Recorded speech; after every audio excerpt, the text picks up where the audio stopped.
तो मोहतरम नासिर साहब, आपका बहुत बहुत वेलकम है हमारे चैनल पर। और सबसे पहले मैं आपको दिल की अमीर गहराइयों से मुबारकबाद पेश करना चाहूँगा। आपने जो ये इतना बड़ा प्रेस्टिजियस एग्ज़ाम क्लियर किया, वो भी एक अच्छे रैंक के साथ। तो सबसे पहले मेरा पहला सवाल आपका यही है कि आपके साथ यही है कि जो आपने ये शुरुआत कहाँ से की, आपके मन में ये कब से ख्याल, ये कब, कौन सी जमात में आप पढ़ते थे, कब ख्याल आया कि मैंने करना है तो करना यही JKAS या IAS जो भी आपका टारगेट रहा, ये कब से आपने सेट किया? सबसे पहले नवीद भाई, आपका बहुत बहुत शुक्रिया। आपने मुझे वक्त दिया और अपनी बात जो मैं लोगों तक पहुंचाना चाहता हूं, मेरी जो जर्नी रही है वो कैसी रही है, इस एग्ज़ाम के लिए मैंने प्रिपेयर करना कब से स्टार्ट किया। तो सबसे पहले मैं अगर बात करूं, मेरे दिमाग में ये ख्याल JKAS का लगभग मैं गालिबन 8वीं जमात में था। तो मेरे पापा के एक क्लासमेट थे, उनका नाम सूरज प्रकाश है। उनके बारे में कुछ बोला था कि उन्होंने ऐसे ऐसे किया था, लेकिन तब मुझे पता कुछ नहीं था इसके बारे में। फिर मैं आगे बढ़ता गया, उसके बाद मैंने 12th की, उसके बाद मैंने ग्रेजुएशन की। ग्रेजुएशन के टाइम पे भी मेरे दिमाग में ये कहीं ना कहीं था कि मैं अल्टीमेटली मेरा एम जो है वो सिविल सर्विसेज ही है, लेकिन गाइडेंस नहीं थी या पता नहीं था कि इसके बारे में करना क्या है, क्या पढ़ना है। मुझे तब लगता था इसका जो सिलेबस होता है वो अनलिमिटेड होता है। लेकिन अगर हम बात करें कि इसके लिए मैंने जो पुख्ता इरादा फिर किया कि अब मैंने इसके लिए पढ़ना है और 100% इसके लिए अब टाइम देना है, वो 2021 से स्टार्ट हुआ था।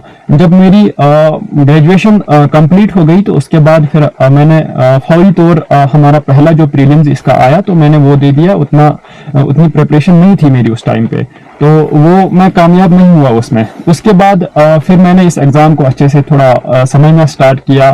पहले मेंस के बारे में भी थोड़ा, जो इसका सेकंड स्टेज होता है, क्योंकि वही डिसाइडिंग फैक्टर होता है, उसके लिए पढ़ना स्टार्ट किया। उसके रिलेटेड मैंने जांचना स्टार्ट किया कि इसमें क्या क्या सब्जेक्ट्स होते हैं, इसकी रिक्वायरमेंट्स क्या क्या है, मैंने कहाँ कहाँ अपने आप को स्ट्रेंथन करना है। तो वो चीज़ें करके तो फिर मैंने सेकंड अटेम्प्ट दिया, वहाँ पे मैं फिर मेंस तक पहुँच गया। तो मेंस में लेकिन मैं क्लियर नहीं कर पाया मेंस दूसरे अटेम्प्ट में। उसके बाद लेकिन इस टाइम तक मेरे अब नोट्स वगैरह सब तैयार हो चुके थे। फिर जब मैंने तीसरा और अटेम्प्ट दिया तो उसमें उस टाइम पे फिर मेरी मुलाजमत भी लगी थी, मैं मल्टीटास्किंग स्टाफ एनिमल हस्बेंड्री में लगा था। जो मेरा मेंस का टाइम था फिर तीसरे अटेम्प्ट में, तो मुझे टाइम नहीं मिलने लगा क्योंकि वहां पे थोड़ी ड्यूटी कठिन थी। मुझे 10 बजे से गालिबन 5, 6, 7 बजे तक भी कभी कभार दफ्तर में ही रहना पड़ता था।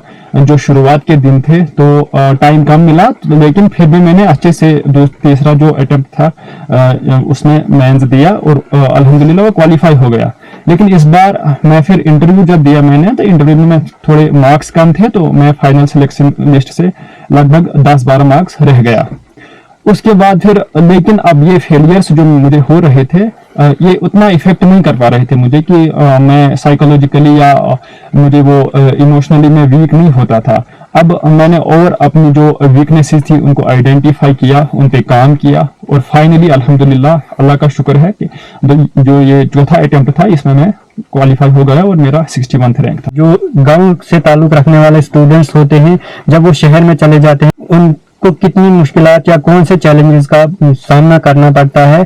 देखिए, जिस टाइम पे मैंने इधर से 12th किया तो फिर मैं जब कॉलेज में गया ग्रेजुएशन करने के लिए, तो ऑब्वियसली चैलेंजेस तो होती है। हम एक डिसएडवांटेज्ड उस स्टेज पे होते ही हैं, क्योंकि यहाँ का जो अवेयरनेस होता है या जो भी हमें जो एक्सपोजर थोड़ा कम होता है कैरियर के बारे में, हमें उतना पता नहीं होता है। लेकिन अल्टीमेटली अगर आप में वो चाहत है, आप में क्यूरियोसिटी है चीज़ों को पाने की, तो आप कभी एक इंसान से या कभी एक इंटरेक्शन करते रहते हैं, उस हिसाब से फिर आप में वो हिम्मत आ जाती है जब आप एक चीज़ को अच्छे से जान लेते हैं कि इसके लिए क्या क्या रिक्वायरमेंट्स है। हालांकि जब इस चीज से आप दूर होते हैं उस टाइम पे आपको लगता है कि ये इम्पॉसिबल चीज है, लेकिन जब आप इस चीज में घुसेंगे और इस चीज को अच्छे से आप जानेंगे तो अल्टीमेटली आपको एक रास्ता मिलेगा और वो रास्ता खुद ढूंढना पड़ता है, इसके लिए मशक्कत करनी पड़ती है। और वो जो भी इंसान इस मशक्कत के लिए तैयार हो वो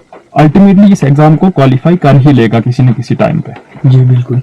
और ये जो एग्जाम आपने क्वालिफाई किया, तो इसमें आपने कहीं कोई ट्यूशन वगैरह या फिर कोई कोचिंग वगैरह ये इसका कोई जिक्र नहीं है, क्योंकि अभी तक जितने भी आपके इंटरव्यूज में मैंने देखा है, आपने कहा है कि इसमें कोई कोचिंग नहीं की है मैंने, ये सिर्फ सेल्फ स्टडी और खुद की मेहनत। तो इस बारे में थोड़ा सा आप अपना इजहार ख्याल करें, क्योंकि आज बहुत सारे एस्पायरेंट्स ऐसे भी हैं एग्जाम्स बीच में ही छोड़ देते हैं उनके एक्सपेंडिचर्स की वजह से, तो उनके लिए क्या पैगाम रहेगा? देखिए नवीद भाई, अगर आपने ये डिसाइड कर लिया है कि मैंने इस एग्ज़ाम को क्वालिफाई करना है या इस एग्ज़ाम में अपीयर होना है, फिर बेस्ड ऑन रिक्वायरमेंट, आपकी क्या रिक्वायरमेंट है, अगर आपको कोचिंग की ज़रूरत है और आपके पास आपकी ताकत है, फाइनेंशियल पोजीशन है वैसे कि आप कोचिंग कर सकते हैं, तो आप कर सकते हैं कोचिंग। लेकिन अगर नहीं है आपके पास वैसी पोजीशन, आप कोचिंग नहीं कर पाएंगे, तो ये कंपलसरी नहीं है, आप इसको सेल्फ स्टडी के साथ आराम से क्वालिफाई कर सकते हैं।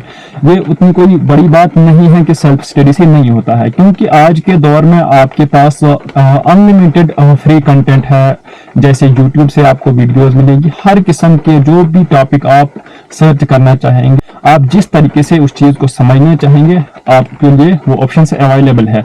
बस आपने उन चीजों को यूटिलाइज करना है। लेकिन यहाँ पे आपने ये भी ध्यान रखना है कि जो यूट्यूब है या जो ऑनलाइन सोर्सेज है वो भी थोड़ा बहुत ज्यादा है, सोर्सेज बहुत ज्यादा है। आपने सोर्सेज लिमिटेड रखने हैं और उन्हीं लिमिटेड सोर्सेज को आपने बार बार यूज करके उनमें से ही इंप्रूवमेंट करके उसी कंटेंट को आप बार बार जब रिवाइज करेंगे, क्योंकि रिवीजन इस एग्जाम की के सक्सेस के लिए एक की है। तो आपके पास टाइम, जैसा आपने पहले भी कहा, टाइम की बहुत कमी, तो इसको कैसे आपने टैकल किया? देखिए नवीद भाई, जो मेरा थर्ड वाला अटेम्प्ट था जिसमें मेरा मेंस क्वालिफाई हो गया, उस टाइम पे मेरे पास उतना टाइम नहीं मिलता था, तो मैं ड्यूटी पे होता था, तो आगे पीछे में खाना वगैरह खुद ही बनाता था रूम पे। लेकिन उस टाइम थर्ड वाले अटेम्प्ट में फिर मैंने अपने भाई को बुलाया, तो वो खाना वाना बना के देते थे और मैं सिर्फ वहाँ ड्यूटी से आके सिर्फ ये पढ़ाई करता था। जब मुझे उस टाइम पे उतना टाइम नहीं मिलता था, तो फिर मैं बुक वगैरह साथ लेता था, ड्यूटी में भी वहीं पे किताब पढ़ता था या जो भी होता था मुझे पढ़ने के लिए। लेकिन ड्यूरिंग ड्यूटी आवर्स, लेकिन साथ साथ में मैं बिल्कुल तैयार रहता था। जो भी काम होता था, मैंने काम के साथ ड्यूटी में कभी कंप्रोमाइज नहीं किया। इस वाले अटेम्प्ट में मैं डीसी ऑफिस में डिप्लॉय था। तो जब मेरा प्रीलिम्स क्वालिफाई हो गया, फिर मैं मेंस के लिए पढ़ना मैंने स्टार्ट किया।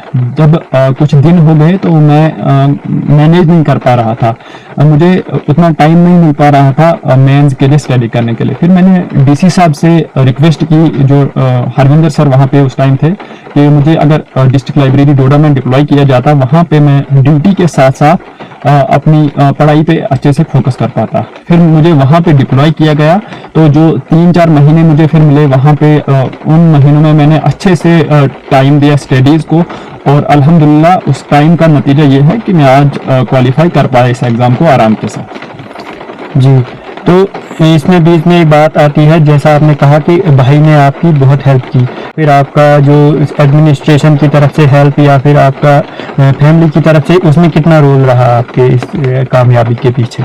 देखिए, किसी भी चीज़ को करने के लिए अगर आपको सपोर्ट मिले, किसी चीज़ को फिर पाने के लिए या किसी चीज़ में सक्सेस पाने के लिए फिर थोड़ी आसानी हो जाती है। ऑब्वियसली मैंने पहले भी बताया कि कितना रोल रहा है। चाहे मैं पहले जहाँ एनिमल हस्बेंड्री में था वहाँ पे भी मुझे अच्छा सपोर्ट मिलता था, लेकिन वहाँ पे थोड़ा काम ज़्यादा होता है, तो अगर आप वहाँ पे अपॉइंट हुए हैं तो फिर काम तो करना ही पड़ता है। उसके बाद डीसी ऑफिस में जब आया, 7-8 महीने में वहाँ रहा, वहाँ पे भी मुझे कंटिन्यूस सपोर्ट मिलता था, हर एक इंसान ने मुझे सपोर्ट ही किया वहाँ पे भी। उसके बाद डिस्ट्रिक्ट लाइब्रेरी में भी मुझे सपोर्ट ही मिला हर एक इंसान से, और ख़ास करके एडमिनिस्ट्रेशन से भी मुझे बहुत अच्छा सपोर्ट मिला। उसके बाद अगर बात करें हम फैमिली के सपोर्ट की, वो तो अल्टीमेट सपोर्ट पिलर होता है आपकी सपोर्ट, वो तो बहुत ही ज़रूरी होता है किसी इंसान के लिए भी, क्योंकि अगर आपको 2-3 बार फेलियर्स मिलते हैं तो डिजेक्टेड हो जाते हैं कि अब नहीं होगा मेरे से। लेकिन कंटिन्यूस सपोर्ट फैमिली का जो मेरे पीछे था, उसकी वजह से मैं इसमें कंसिस्टेंट रहा और अल्टीमेटली ये हो गया। तैयारी के दौरान जो कौन सी किताबें, वसाइल या ऑनलाइन कंटेंट जो देखा, खासकर जो हमारे जम्मू कश्मीर के सब्जेक्ट्स के लिए, जो आपने कौन सी चीज़ों का जो है हेल्प लिया? देखिए, अगर हम मटेरियल या रिसोर्सेज की बात करें जो इस एग्ज़ाम के लिए ज़रूरी है, जो स्टैंडर्ड सोर्सेज है वो मैं समझता हूँ वो अब हर एक इंसान को पता है। मतलब पॉलिटी के लिए कौन सी चीज़ आपने पढ़नी है, जैसे लक्ष्मी का है या NCERTs का कितना रोल रहता है, वो तो हर एक कोई बताता है।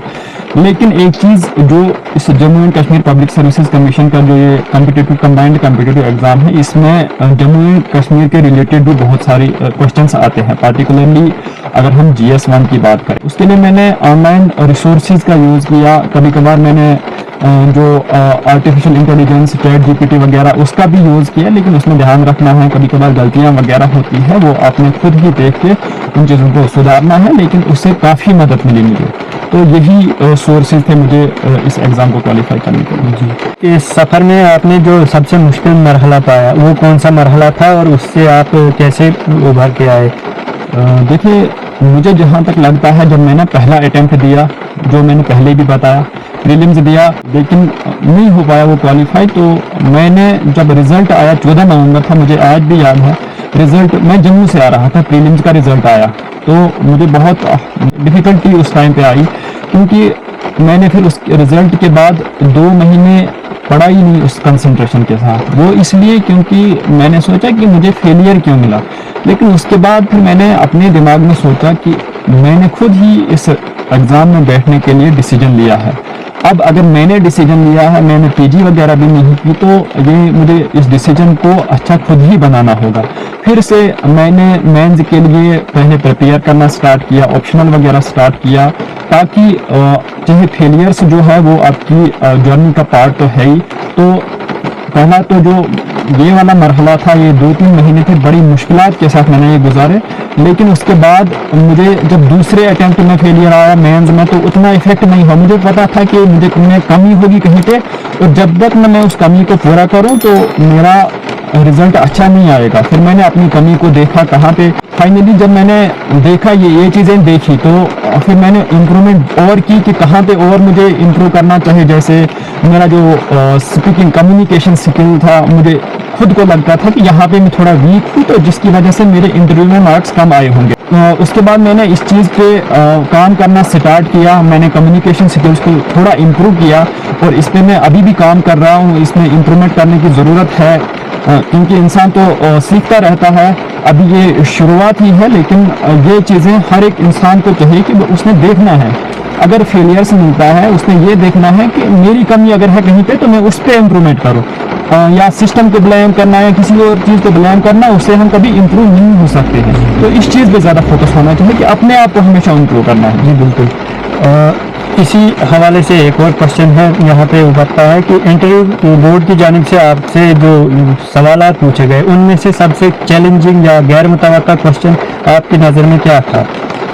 जैसे जो मेरा ये वाला इंटरव्यू था, ये बहुत अच्छा रहा, इंटरेक्शन उनके साथ बहुत अच्छा रहा। वो बोर्ड भी वहाँ पे बहुत कॉर्डियल होता है, लेकिन फिर भी अगर हम बात करें तो उन्होंने जब मुझे कुछ फैक्ट्स जो उन्होंने पूछे, एक मेंबर होता है उसका काम ही यही होता है, वो कुछ फैक्ट्स पूछता है ताकि जो कैंडिडेट है उस पर प्रेशर पड़े थोड़ा।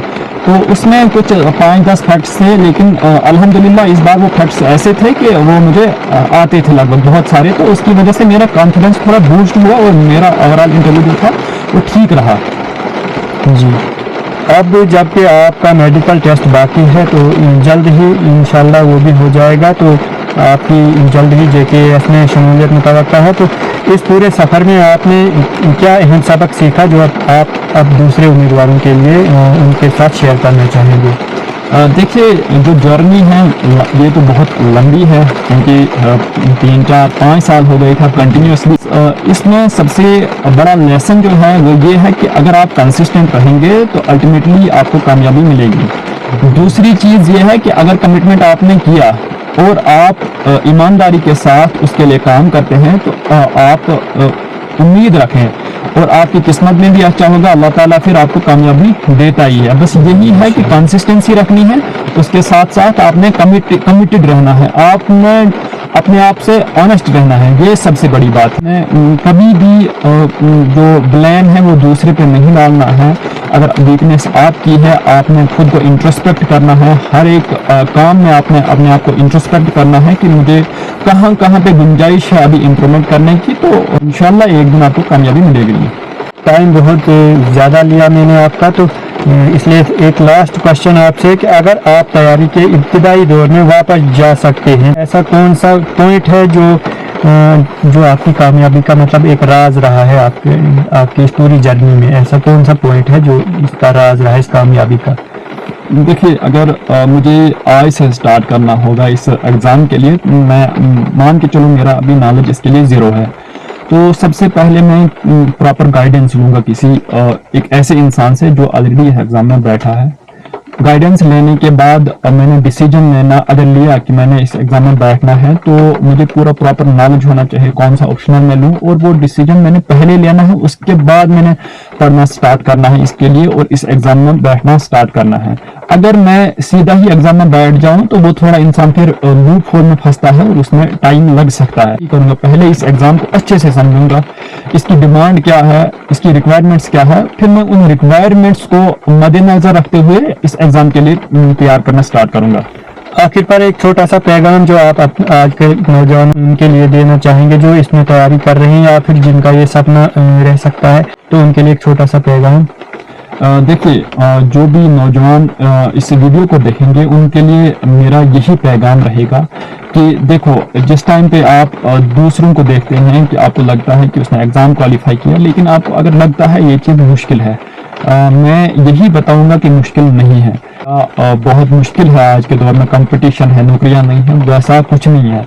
अगर आपने खुद के साथ अच्छे से कंपटीशन किया, बस कंपटीशन आपका अपना आप है, अगर उससे आप बाहर आए तो उसके लिए आपको क्या करना है, आपने खुद पे ध्यान रखना है, आप दिन का टाइम कहाँ पे स्पेंड करते हैं, किस चीज़ पे आप अपना टाइम स्पेंड करते हैं।